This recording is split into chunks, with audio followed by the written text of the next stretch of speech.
Welcome back to the channel. This is LFC Plavi, and I'm here to preview the game between Crystal Palace and Liverpool at the weekend. At the time of recording, the Carabao Cup draw is out, and Liverpool is playing at home against Crystal Palace again. So before I go on to preview the game this weekend, I just want to say or spend maybe a quick 1 or 2 minutes on the Liverpool versus Southampton game that was played yesterday. So my first thought is on the performance. I think we would all agree, most Liverpool fans and even opposing fans or rival fans would agree that it wasn't a good performance. I think I would liken this performance to the performance against Plymouth Argyle last season in the FA Cup. It was absolutely horrendous and awful to watch. There was only one player that I think stood out, but unfortunately that same player couldn't play the entirety of the game because he ended up getting injured. And the news coming out right now is that it appears to be a very serious injury and it could keep him out for quite a long time. So I'm speaking of Giovanni Leone. I think his performance yesterday he was the best player on the field, actually. He was the only player who could play with some calm and some sort of intelligence on the ball. And it's a sad situation. It's almost, if I'm not afraid, I would say a disaster or a potential disaster. Let me put it that way. Because it means that we have only 3 centre backs as of now. And that means we are one more injury away from having almost like a crisis in our centre back position. And Joe Gomez's performance yesterday doesn't give anybody the encouragement that if we need him to be at his best level this season or in the coming weeks, he will be there. We can't be sure of that because yesterday I think he put up the biggest stinker in his career, maybe aside his performance against Napoli, I think 3 seasons ago in the Champions League away at Napoli. Aside that performance, I think this was one of his worst performances in the Liverpool shirt. He just couldn't help himself giving the ball away to Southampton. He could just be under no pressure whatsoever, and he raises his head, scans the whole pitch, and decides to give the ball to a Southampton player. I just couldn't understand what was going on with Joe Gomez on the field. Another stinker that was pulled up during the game was Wataru Endo. And I just heard someone on the Anfield Index saying that his second touch is a tackle. His second touch is always a tackle. And I couldn't agree more.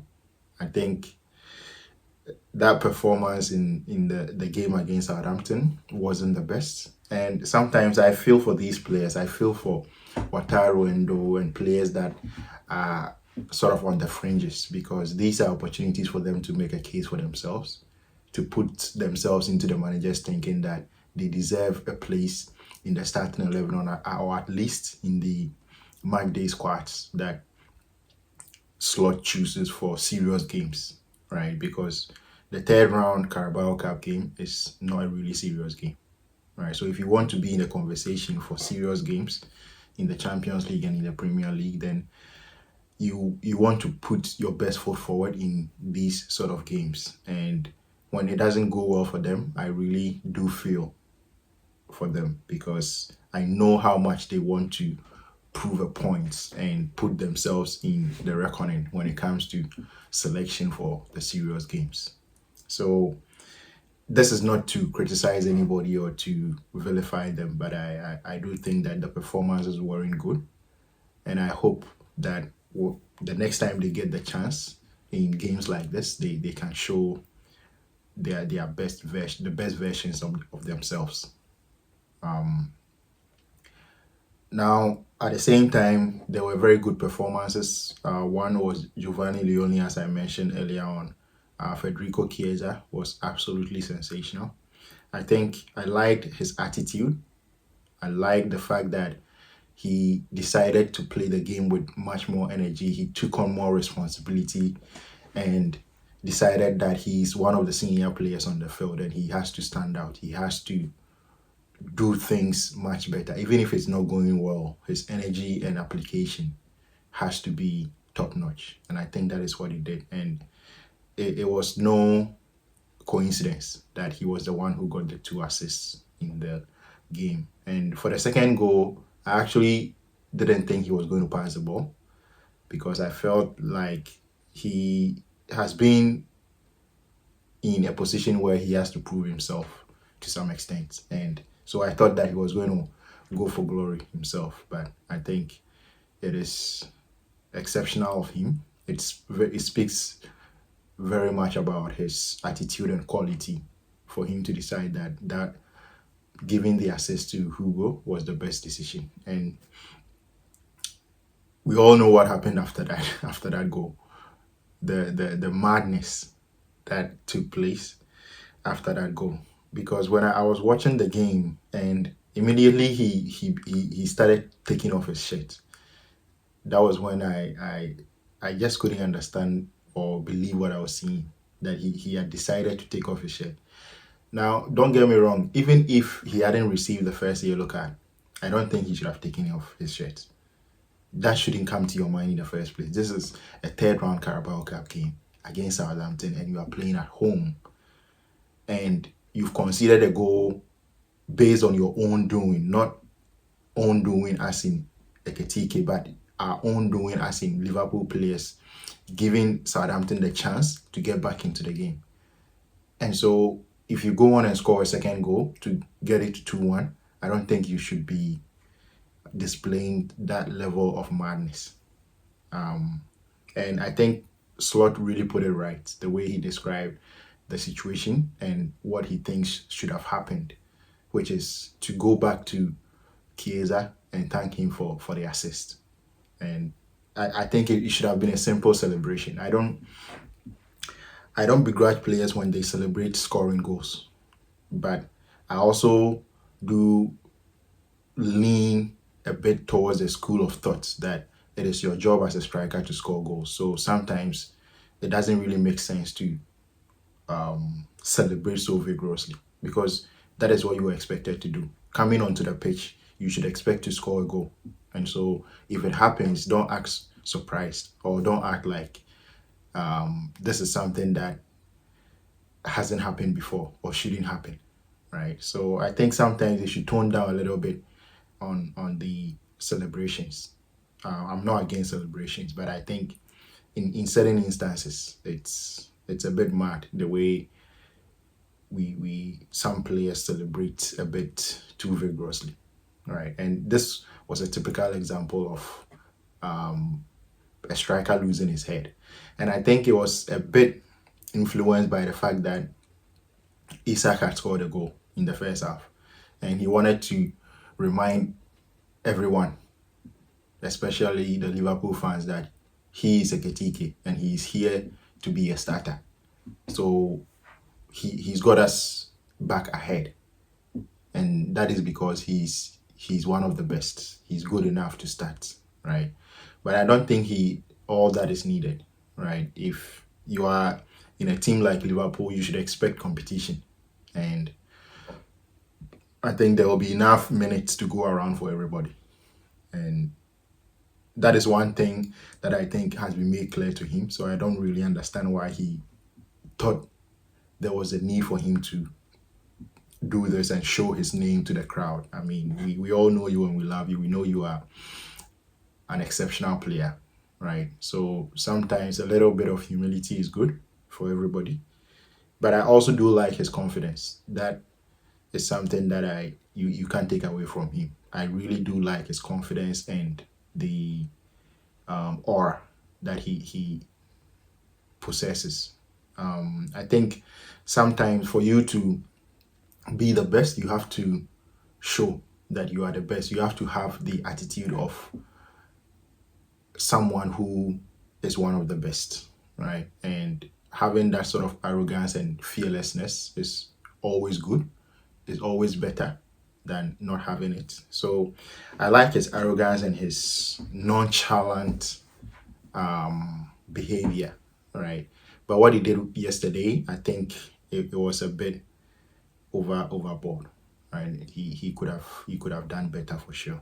So now I'll get into my preview for the Crystal Palace game, and I'll start by saying that the game is going to be a difficult game. That is for sure. If you're a Liverpool fan and you've been following this team for quite a bit, you know that Crystal Palace away is one of the toughest games that Liverpool ever plays. However, it is a ground that we have a good record at least in recent years. We do go there and get results. So I expect nothing less than getting the 3 points at Crystal Palace, even though it is going to be a tight game.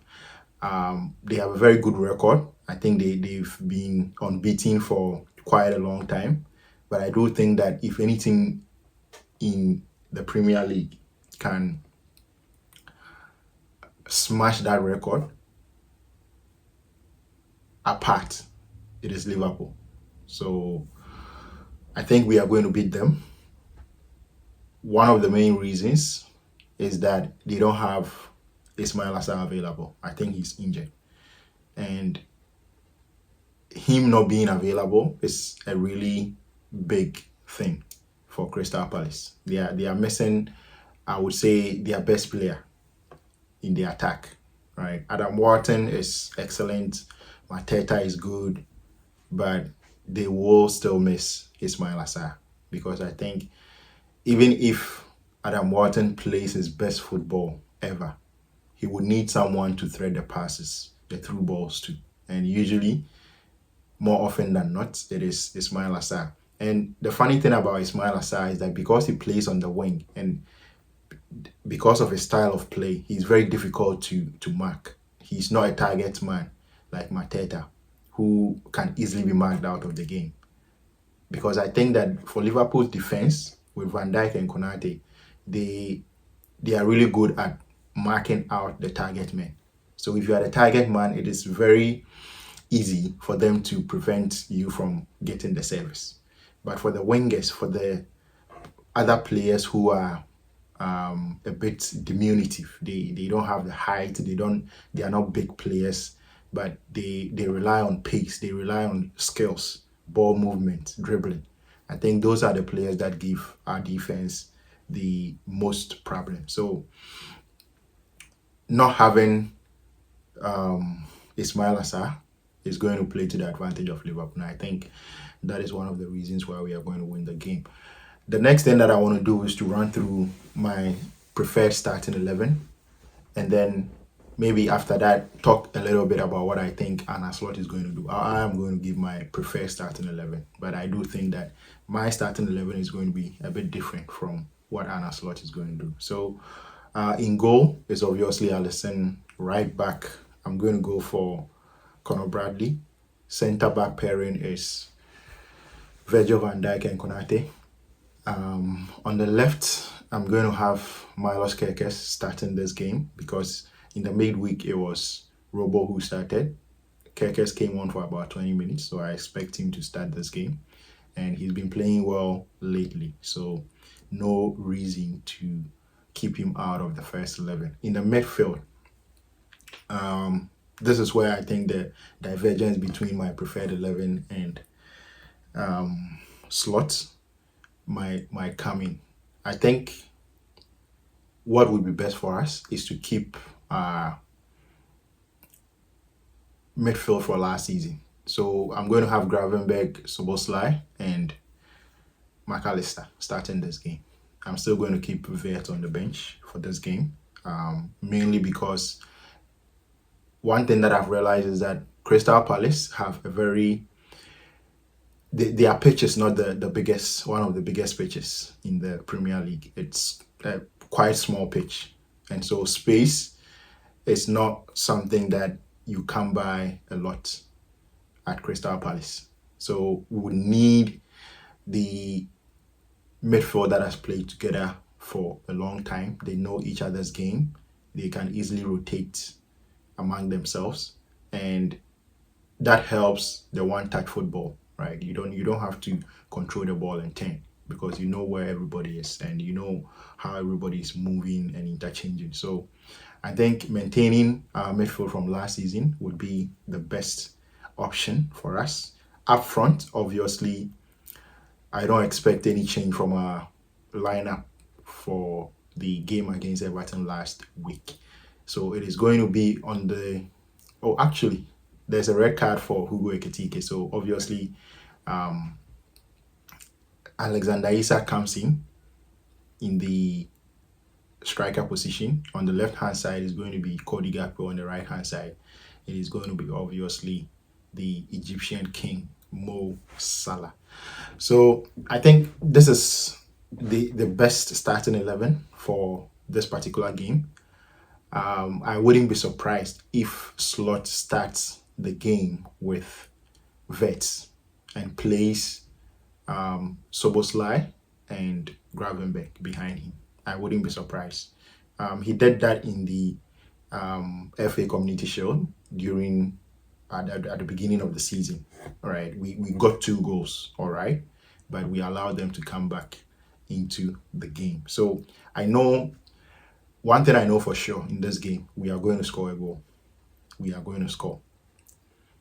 The question that remains is whether or not we can prevent them from scoring or getting a goal back. So that is something that I'm not too sure of. My prediction in terms of the scoreline, I would go for 1-0. If we can get a 1-0, get the goal early in the first half, and make the game boring for the rest of the half, and also the second half, I would take that, just like last season. We got the goal very early on in the first half from Jota, RIP. And after that, nothing really happened in the game. So let's try and get that again. But I do think that in this game, Liverpool are going to play much, much better.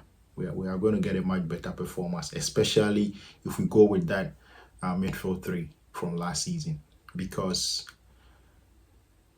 Glasner is some sort of a coach who will try to make life difficult for us. But I do think that the loss against Crystal Palace in the FA Community Shield is something that this team will take to heart. They would want to get back at them. So, and Slot is one coach who doesn't forget defeat, right? He never forgets defeat. So, because he's a winner, right? He's a searing winner. He's a serial winner. He just wants to win no matter what. So he's going to come up with a plan, and I think we could potentially end up slapping them by more than 2 goals. But I would go for 1-0 for now, and hopefully we put in a good performance. I want to see a good performance in this particular game. I don't want it to be scruffy and left to the latter stages of the game to try and win it. I know we can do it. People say it is not sustainable, but I know we can keep doing it. But I don't want to. I would prefer that we play a much better game and keep them at arm's length throughout the 90 minutes. So that is my preview for the game. Don't forget to like, subscribe, and also hype the video if you can. Thank you.